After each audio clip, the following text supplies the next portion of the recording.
നമസ്കാരം. UK വാർത്തകളിലേക്ക് സ്വാഗതം. UKയിൽ ഭവന വിൽപ്പന 15% വർദ്ധിച്ചു. വാർത്ത വിശദമായി. പണപ്പെരുപ്പം കുറഞ്ഞ സാഹചര്യത്തിൽ ബാങ്ക് ഓഫ് ഇംഗ്ലണ്ട് പലിശ നിരക്ക് നിലവിലെ നിരക്കായ 5.25 നിന്ന് കുറയ്ക്കുമെന്നാണ് പൊതുവെ സാമ്പത്തിക വിദഗ്ധർ വിലയിരുത്തുന്നത്.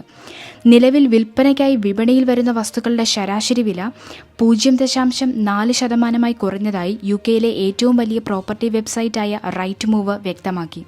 ഇംഗ്ലണ്ടിലെ തെക്ക് കിഴക്കൻ മേഖലകളിൽ ഈ കുറവ് 2% വരെയാണ്. നിലവിൽ 15% കൂടിയ ഭവന വിൽപ്പന അടുത്ത ശരത്കാലത്തോടുകൂടി ഇനിയും കൂടുമെന്നാണ് വിലയിരുത്തുന്നത്. പലിശ നിരക്ക് കുറയുന്നത് ഈ വർധനവിന് ആക്കം കൂട്ടിയേക്കും. ബാങ്ക് ഓഫ് ഇംഗ്ലണ്ട് പലിശ നിരക്ക് കുറയ്ക്കുമെന്ന പ്രതീക്ഷയിൽ UKയിലെ ഏറ്റവും വലിയ വായ്പാ സ്ഥാപനമായ ഹാലിഫാക്സ് അതിന്റെ നിരക്കുകൾ 0.13% വരെ കുറച്ചപ്പോൾ ബാർക്ലേസ് 0.33 വരെയാണ് കുറച്ചത്. ഈ കണക്കുകൂട്ടലിൽ ഇംഗ്ലണ്ടിലെ ഭവന വിപണിയിൽ ക്രയവിക്രയം 15% വർദ്ധിച്ചതായാണ് കണക്കുകൾ കാണിക്കുന്നത്. അതായത് മോർഗേജ് നിരക്കുകളിൽ വരാനിരിക്കുന്ന കുറവ് പരിഗണിച്ച് ആളുകൾ വീടുകൾ വാങ്ങുവാൻ തുടങ്ങിയതായാണ് ഈ കണക്കുകൾ വ്യക്തമാക്കുന്നത്. മോർഗേജ് നിരക്കുകൾ കുറയുകയും കൂടുതൽ ആളുകൾ ഭവന വിപണിയിൽ രംഗപ്രവേശനം ചെയ്യുകയും ചെയ്താൽ വീടുകളുടെ വില ഇനിയും ഉയർന്നേക്കാമെന്നും പുതിയ സാഹചര്യങ്ങളെ വിലയിരുത്തി വിദഗ്ധർ അഭിപ്രായപ്പെടുന്നു. രോഗികളുടെ കാത്തിരിപ്പ് അവസാനിപ്പിക്കാൻ പുതിയ പദ്ധതിയുമായി സർക്കാർ. NHS പ്രതിസന്ധിക്ക് പരിഹാരം കാണാനുള്ള ശ്രമത്തിലാണ് പുതിയ സർക്കാർ. 76 ലക്ഷം പേർ ചികിത്സയ്ക്കായി കാത്തിരിക്കുമെന്നാണ് ഇപ്പോഴത്തെ കണക്ക്.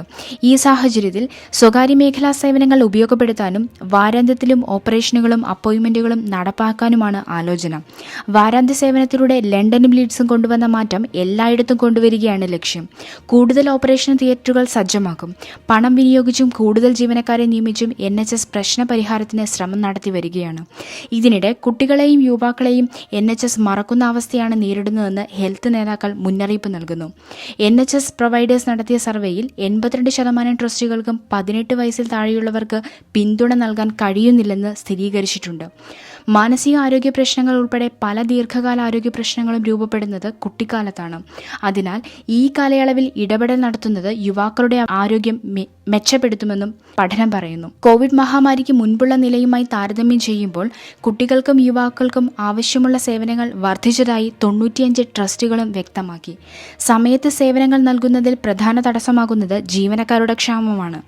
കൃത്യമായ പരിചരണം നൽകാൻ പരാജയപ്പെടുന്നത് പലപ്പോഴും ജീവനക്കാരുടെ ആത്മധൈര്യത്തെ ബാധിക്കുകയും ചെയ്യുന്നതായി ട്രസ്റ്റുകൾ റിപ്പോർട്ട് ചെയ്തു. ഗസയിലെ ദുരിതാശ്വാസ പ്രവർത്തനങ്ങൾക്ക് പിന്തുണ നൽകുവാനായി UK Med എന്ന NGOയ്ക്ക് ധനസഹായം നൽകുമെന്ന് ബ്രിട്ടൻ പ്രഖ്യാപിച്ചു. $7 മില്യൺ സംഭാവന നൽകാനാണ് തീരുമാനിച്ചിരിക്കുന്നത്. UK വിദേശകാര്യ സെക്രട്ടറി ഡേവിഡ് ലാമിയാണ് ഇക്കാര്യം പുറത്തുവിട്ടത്.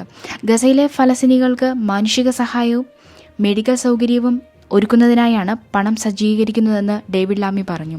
ഗസയിലെ സാഹചര്യം നിരാശാജനകമാണ്. മെഡിക്കൽ സഹായത്തിന്റെ ആവശ്യകത നിർണായകമാണ്. അതുകൊണ്ടാണ് ഈ പണം വളരെ പ്രധാനമാകുന്നത്. ദുരിതബാധിതരുടെ ജീവൻ രക്ഷിക്കാനും ഏറ്റവും ആവശ്യമുള്ളവർക്ക് അടിയന്തര പരിചരണം നൽകാനും ഈ പണം സഹായകമാകും, ഡേവിഡ് ലാമി പ്രതികരിച്ചു. ഗസയിലെ നാസർ ആശുപത്രിയിലെ അത്യാഹിത വിഭാഗത്തിലെയും മറ്റ് ആരോഗ്യ കേന്ദ്രങ്ങളിലെയും പ്രവർത്തനങ്ങൾക്ക് ഈ ഫണ്ട് പിന്തുണ നൽകുമെന്ന് വിദേശകാര്യ സെക്രട്ടറി വ്യക്തമാക്കി. ഗസയിൽ സേവനമനുഷ്ഠിക്കുന്ന ആയിരക്കണക്കിന് ബ്രിട്ടൻ പൗരന്മാർക്കും ഇത് സഹായകമാകണമെന്ന് ഡേവിഡ് ലാമി കൂട്ടിച്ചേർത്തു. ഇസ്രയേലിൽ സന്ദർശനം നടത്തിയ ഡേവിഡ് ലാമി ഗസയിലെ വെടിനിർത്തലിനും തടവുകാരെ മോചിപ്പിക്കുന്നതിലും പ്രധാനമന്ത്രി ബെഞ്ചമിൻ നെതന്യാഹുവിൽ സമ്മർദ്ദം ചെലുത്തിയെന്ന് അന്താരാഷ്ട്ര മാധ്യമങ്ങൾ റിപ്പോർട്ട് ചെയ്തു. നിലവിലെ കണക്കുപ്രകാരം ഒക്ടോബർ 7 മുതൽ ഇസ്രയേലിൽ ആരംഭിച്ച ആക്രമണത്തിൽ 38,584 ഫലസ്തീനികൾ കൊല്ലപ്പെട്ടു.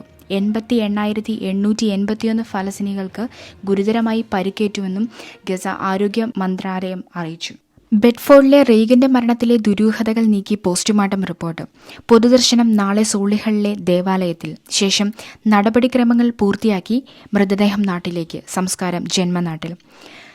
വാർത്ത വിശദമായി. വെയർഹൌസിലെ ജോലിക്കിടെ അപകടത്തിൽ മരണപ്പെട്ട പെരുമ്പാവൂർ കാലടി സ്വദേശി റീഗൻ ജോസിന്റെ പൊതുദർശനവും ശുശ്രൂഷകളും നാളെ നടക്കും.